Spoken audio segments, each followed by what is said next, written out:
नाटक और नौटंकी राजद बंद करे। ये घड़ियाली जो, इसीलिए मैंने कहा कि घड़ियाली आंसू बहाना बंद करे। अब घड़ियाली आंसू किस बात का बहाती है? अरे अपना शासनकाल जब रहा तो अपराध, लूट, हत्या, दुष्कर्म को आप लोगों ने पूरा प्रश्रय दिया। सत्ता के संरक्षण में सत्ता संरक्षित अपराध जो है हो रहा था, प्लांट वे में अपराध हो रहा था, अपहरण उद्योग हो गया था ना। कल जो है पटना में राजभवन मार्च करने जो है आरजेडी के पार्टी के तमाम जो नेता हैं वो राजभवन मार्च करते हैं, लेकिन उन्हें इनकम टैक्स चौराहे पर घेर लिया जाता है। बता दें कि इसी दरमियान में जो है कई तरह का एनडीए सरकार पे आरोप लगते हैं। एनडीए के एक हिस्सा लोजपा आर के मुख्य प्रवक्ता मेरे साथ मौजूद हैं, भट्ट जी, हम इनसे बात करेंगे। सर, कल जिस तरह से आरजेडी की तरफ से जो है एक मार्च निकाली गई, उन्हें बहुत सारे आरोप लगाए एनडीए पे, क्या कुछ कहेंगे आप? घड़ियाली आंसू बहा रही है राजद।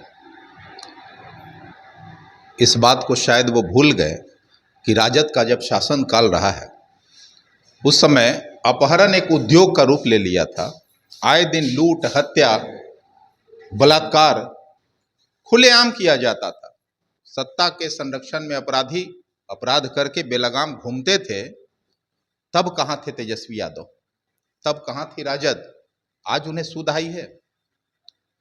गिरती हुई विधि व्यवस्था पर बोलने का नैतिक अधिकार है क्या राजद को?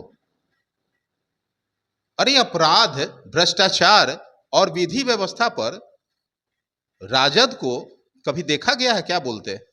ये पहली बार कब से शौक पाल लिए?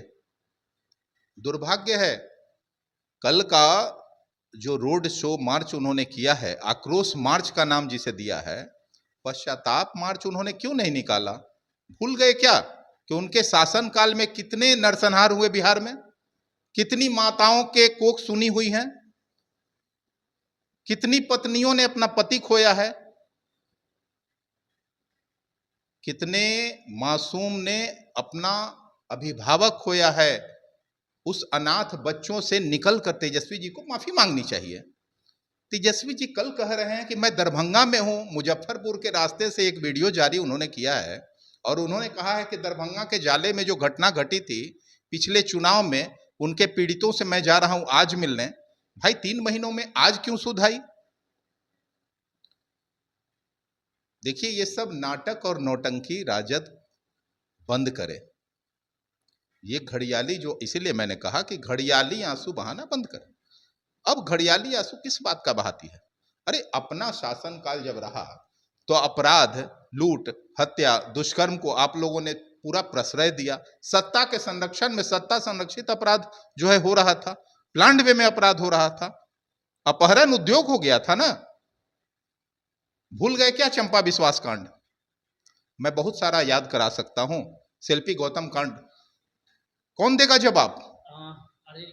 तेजस्वी जी को खासकर लूट, हत्या, भ्रष्टाचार, विधि व्यवस्था पर बोलने का कोई नैतिक अधिकार नहीं है। आरजेडी ये भी कह रही है कि जब पहले की बात छोड़ दीजिए, अब की अगर नया युग की बात करें तो तेजस्वी यादव ने कमान संभाली है, 17 महीनों उन्हें कार्यकाल रहा, हम लोग अच्छे से विधि व्यवस्था किए, लेकिन अभी इन दिनों जो है इतनी हत्याएं हो रही, घटना हो रही, साफ साफ दलित बेटी के साथ जो मुजफ्फरपुर में घटना में उसका भी जिक्र आया कि कहीं ना कहीं एनडीए सरकार ने उसे लिपापोती कर दी है। आप जब सरकार में थे तो मुजफ्फरपुर शेल्टर कांड हो या गाय घाट जो जो कांड है, तो उस पर आपने क्या एक्शन लिया? श्वेत पत्र जारी करना चाहिए, उन्हें बताना चाहिए बिहार की जनता को कि हमने क्या निर्णय लिया। अरे भाई, जब सरकार में आते हैं तो कार्रवाई के नाम पर आप लिपापोती करने लगते हैं, क्योंकि आपके लोग फंसते हुए नजर आते हैं। तेजस्वी जी, बहुत गंभीरता से कह रहा हूं, तेजस्वी जी को नैतिकता के आधार पर राजनीति से संन्यास ले लेना चाहिए। उस परिवार को विधि व्यवस्था, शिक्षा, अरे मूलभूत किसी भी सुविधाओं पर बोलने का कोई अधिकार नहीं है। शिक्षा को किसने चौपट किया? आज बिहार के एक नस्ल, जो 15 वर्षों में एक नस्ल को उन्होंने बर्बाद कर दिया, रोजगार से वंचित कर दिया। आज बिहार में जो सबसे बड़ा पलायन का दर रहा, ये उनके शासनकाल में रहा। भाई, जो व्यवसायी थे वो तो अपने जान बचाने को लेकर बाहर चले गए। आज बिहार का जो नुकसान सबसे ज्यादा हुआ है वो राजद के शासनकाल में हुआ है। तेजस्वी जी इस पर सफाई देंगे क्या? तेजस्वी जी को बिहार के पूरी जनता से पश्चाताप यात्रा के तहत माफी मांगनी चाहिए, घूम घूम कर माफी मांगनी चाहिए। बावजूद मैं कहता हूं कि बिहार की जनता उन्हें माफ कतई नहीं करेगी। अगर बात करें तो लालू यादव जब अपने समय में एक पावरफुल नेता के तौर पे जो उभरे हुए थे, तो एक बात उन्होंने कही थी कि भूरा बाल साफ करो। अब जो है कहीं ना कहीं एक चर्चा का विषय बना हुआ है, जो भूरा बाल साफ करो उन्हीं के एक डॉक्टर हैं पांडा जी, जो कि पंडित समाज से आते हैं। तो कहीं ना कहीं इसको लेकर के चर्चाएं हो रही है कि जो सवर्ण जाति से जो आते हैं और जो आरक्षण जो मिली है 10% जो गरीब तबके को दिया गया है, तो लालू यादव ही इनका विरोध कर रहे हैं। तो आखिर कैसे और क्यों, इस सवाल तो आप समझ रहे हैं कि अपने पार्टी में ही विरोध है और कहते हैं कि XYZ A to Z की पार्टी हम बनाने जा रहे हैं। अरे भाई, 3 नेता आपके यहाँ बड़े बेआबरू होके निकले हैं। आपने श्याम रजक जी के साथ क्या किया, जवाब दीजिएगा क्या?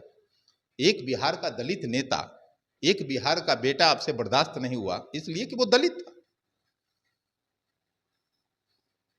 श्याम रजक जी ने क्या कहा? शतरंज के मोहरे की तरह मुझे प्रयोग किया जाता था। इससे बड़ी और क्या बात होगी?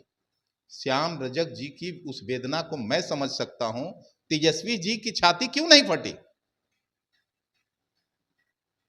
क्या राजद में संवेदना खत्म हो गया है? दलितों के प्रति यही सम्मान की भावना है? श्याम रजक एक कद्दावर अनुभवी नेता थे। उन्हें क्या मिला राजद में जाके? बिहार के तमाम राजद के नेताओं से मैं कहना चाहता हूं कि हश्र आपका भी होना है, आज नहीं तो कल। चलिए, तो ये थे छोटा सा हमारा जो है खबर बता दे कि साफ साफ भट्ट जी ने बता दिया कि रोजगार और जो आरजेडी ने इस बार जो मार्च निकाला हुआ, आक्रोश मार्च कल निकाला है, ये सुख यात्रा उन लोगों का था। कल बता दे श्याम रजक जी इतने बड़े लीडर थे उनके साथ, तो आखिर अब उन्हें क्यों और इधर एनडीए की तरफ आना पड़ा? जवाब दे तेजस्वी, सारा कुछ जो है ठीक रहा, तेजस्वी यादव कहीं फोड़ रहे हैं। बहरहाल खबर को हम यहीं छोड़ जाते हैं। कमेंट में एक राय आप जरूर लिख दीजिएगा, हम आगे की अपडेट जरूर लाएंगे। धन्यवाद।